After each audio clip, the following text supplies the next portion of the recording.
Bonjour à tous et bienvenue dans cette émission spéciale d'achat-vente consacrée aux perspectives pour l'année prochaine. Et celui qui nous confie ses anticipations, c'est Marc Toiti, économiste, président du cabinet ACDFI et auteur du dictionnaire Terrifiant la dette. Marc, bonjour. Bonjour Isor et bonjour à toutes et à tous. Alors franchement, est-ce que le problème de la dette est terminé dans la zone euro ?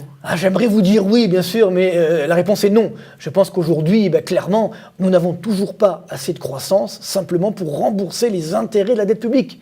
Ça fait 6 ans que ça dure. Dans la zone euro, il n'y a que 3 pays qui arrivent, c'est l'Allemagne, la Finlande et le Luxembourg. Tous les autres, malheureusement, notamment nous, la France, on n'y arrive pas depuis 6 ans. Donc, ce qui veut dire que juste pour payer les intérêts de la dette, il faut encore s'endetter. Ce qu'on appelle la bulle de la dette, d'où le fait que très rapidement, cette dette publique va atteindre 100% du PIB. Là, on est à 95% en France. On sera bientôt à 100%. Rappelons-nous qu'il y a quelques années, on était à moins de 80. On disait non, mais 80, c'est la fourchette haute. Et là, maintenant, on est bientôt à 100%. Donc, ça montre bien que la crise n'est pas terminée. Sachant que si, à la rigueur, cette dette crée de la croissance, parce qu'une dette en elle-même, c'est pas dramatique si ça crée de la croissance, mais ce n'est pas le cas.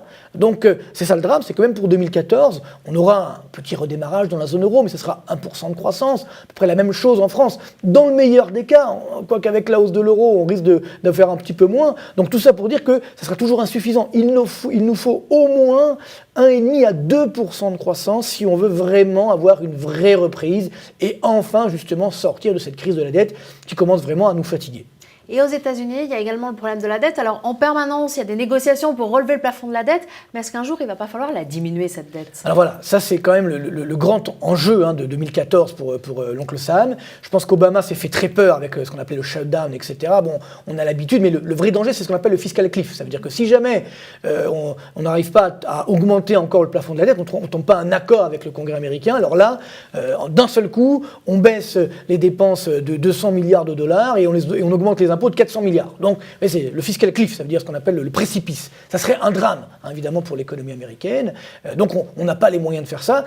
Et donc, Obama, il a bien compris qu'il ne pourrait pas augmenter les dépenses publiques comme il le veut. Ça, c'est plutôt une bonne nouvelle. La Réserve fédérale est là quand même pour aider, pour soutenir la croissance. Mais il faut reconnaître que les États-Unis n'ont plus cette dynamique d'antan. Donc, ils doivent se contenter d'une croissance autour des 2,5, peut-être 3 maximum pour 2015. Mais en tout cas, ça passe.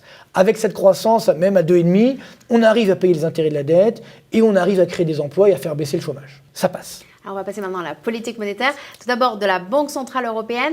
Est-ce qu'elle a encore de la marge de manœuvre pour être encore plus accommodante ? Alors plus tellement. Alors, donc on a notre ami Super Mario qui a baissé le taux d'intérêt à 0,25%. D'ailleurs, qui a bien montré que le problème de la BCE, c'était pas la BCE, c'était essentiellement Jean-Claude Trichet, parce que depuis 2011, on a changé de président et on a fait une politique complètement différente, donc bravo à Mario Draghi. Il a sauvé déjà la zone euro au moins à 2 reprises, il a encore sauvé la France en abaissant les taux d'intérêt la veille de la dégradation de la dot française, donc bravo. Mais néanmoins, il faut peut-être aller maintenant un peu plus loin. C'est-à-dire que le problème que nous avons aujourd'hui en Europe, c'est que la BCE inonde le marché, inonde les banques, mais cet investissement va financer la dette publique, mais ne va pas financer l'économie privée. Donc c'est tout le problème.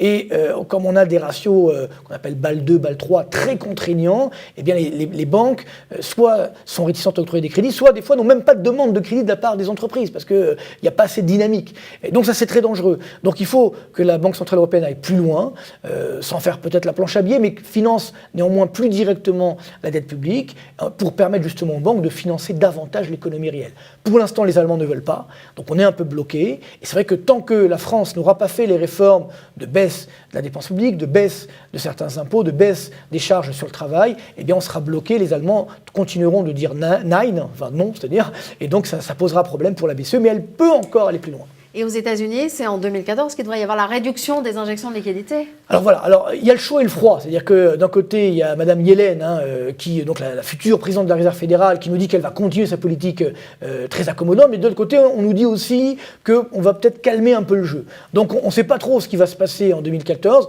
Ce qui est sûr, c'est qu'il faut que la Réserve fédérale limite la perfusion. Parce qu'avec une perfusion qui dure déjà depuis 2009 maintenant, avec 3 phases de planche à billets, 3 000 milliards de dollars, c'est des sommes énormes, c'est peut-être un petit peu trop. Donc le danger, c'est d'avoir ce qu'on appelle une trappe à liquidité, voire même de générer des bulles boursières ou financières, et ça peut être très dangereux. Donc maintenant, il faut se redonner une marge de manœuvre. Donc je pense qu'en 2014, la Réserve fédérale va devoir forcément réduire sa politique monétaire très accommodante, et à ce moment-là, ça permettra de retrouver un petit peu ses esprits, mais il y aura des petits soubresauts sur les marchés financiers. Alors justement, en guise de conclusion, ça veut dire que 2014 va être peut-être un cru un petit peu moins bon que 2013 ? Alors, c'est vrai que 2013, nous on avait un objectif sur à peu près 4002 sur le CAC 40, on y est. Pour 2014, on est à 4005.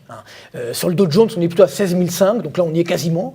Donc c'est vrai qu'on a fait l'essentiel, on va dire, de la hausse. Il y a encore du potentiel, mais attention, il ne faut pas oublier les risques. Les risques, je les ai évoqués, c'est la trappe à liquidité, c'est la politique monétaire fédérale américaine qui se resserre, c'est également la crise de la dette publique qui est toujours là, qui peut rejaillir à tout moment, sans parler des risques géopolitiques. Donc ça veut dire qu'il faudra régulièrement prendre ses bénéfices sur les marchés boursiers. Il y aura des phases de yo-yo, mais c'est vrai que tant qu'on n'est pas à 4005, on a encore de la marge, je pense, sur le CAC 40. C'est un petit peu mon objectif pour 2014. On pourrait même le dépasser, mais il faut tout de même rester prudent.